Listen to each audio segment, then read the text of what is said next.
دو الگ الگ چیزیں ہیں. گھر گھرستی, زندگی کے تجربات اور گھر سے باہر کس طرح رہنا ہے اس کا ایکسپیرینس ان کو ضرور ہے, لیکن آج کی نئی جنریشن کو جو نئی ٹیکنالوجیز کا اور بہت سارے نئی باتوں کا جو ان کو علم ہے اس کو ایڈمٹ بھی کرنا چاہیے. اگر یہ کولیبریشن ہو جائے نا باپ بیٹے کے اندر, فیملی کے اندر, کہ باپ اپنے بچوں سے کئی چیزوں میں مشورہ کرے, اس سے ان کا کانفیڈنس ڈیولپ ہوتا ہے. اصل میں بعض اوقات یہ ہوتا ہے ہر بات میں جب یہ کہ تمہیں کچھ نہیں پتا, بچے کو جب باپ یہ کہہ رہا ہوتا ہے نا کہ تمہیں تو آتا ہی کچھ نہیں ہے, تو وہ اس کو ڈیمورلائز بھی کرتا ہے اور اس ٹونٹ کی وجہ سے, اس طنز کی وجہ سے وہ اچھی باتیں بھی نہیں مان رہا ہوتا. پھر وہ سامنے سے کہتا ہے آپ کو بھی کچھ نہیں پتا, آپ کو کیا پتا ہے. تو یہ نہیں ہونا چاہیے. باپ کی ریئلائز کرے بیٹا کئی چیزوں میں تم مجھ سے آگے ہو, میں تم سے سیکھنا چاہتا ہوں, کوئی حرج نہیں ہے, کیونکہ نئی ٹیکنالوجیز, نئے علم, نئی دنیا کے تقاضے بہت انہوں نے سیکھ لیے.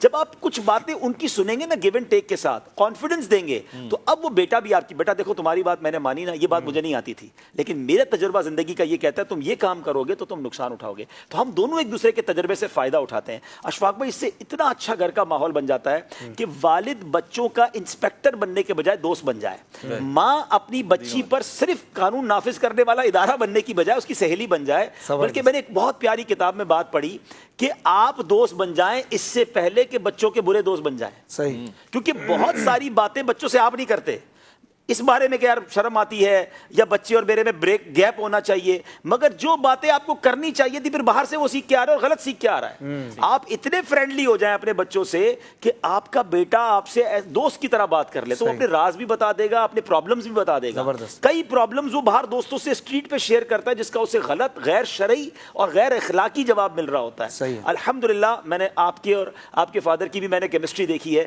میں اپنے والد صاحب کی بات کروں, وہ میرے دوست تھے, صحیح ہے, بالکل دوستوں کی طرح رکھا, اور اتنا فرینڈلی ہوتے تھے کہ اپنی ہر بات کر لیتے تھے.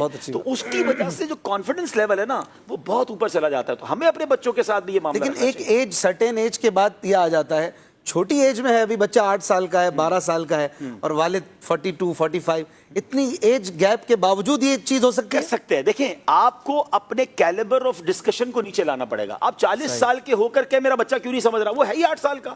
آپ پہلے اپنے دماغ کو 8 سال پہ لائیے. صحیح, استاد جو ہے وہ اسی پر آ کر, مثال کے طور پہ ایک استاد پی ایچ ڈی ہے اور پہلی جماعت کے بچے کو پہلی جماعت کی کتاب پڑھاتا ہے, پی ایچ ڈی کی کتابیں نہیں پڑھاتا, وہ اس کو اسی طرح ABCD پڑھا رہا ہوتا ہے, حالانکہ مسکرا بھی رہا ہوگا کہ ABCD پڑھا رہا ہوں میں, لیکن اس بیچارے کا لیول آف انڈرسٹینڈنگ ہی ہے نا. تو آپ کو جب بھی زندگی میں کسی بھی عمر کے بندے سے بات کرنی ہے, پہلے اپنی جہت کو ادھر لے کر آئیں. مطلب کلم الناس علی قدر عقولہم, آپ لوگوں سے ان کی عقلوں کے مطابق بات کریں نا. یہاں باپ بعض اوقات اریٹیٹ اس لیے ہو رہا ہوتا ہے, میری سمجھ کیوں نہیں رہا, یہ میری مان کیوں نہیں رہا. ارے بھائی بابا, تم 50 سال میں جو چیز سیکھے ہو یہ 12 سال میں کیسے سیکھے گا. 12 سال کا بچہ کیا سیکھ سکتا ہے آپ کو وہ بتانا چاہیے. سبحان اللہ, ماشاء اللہ.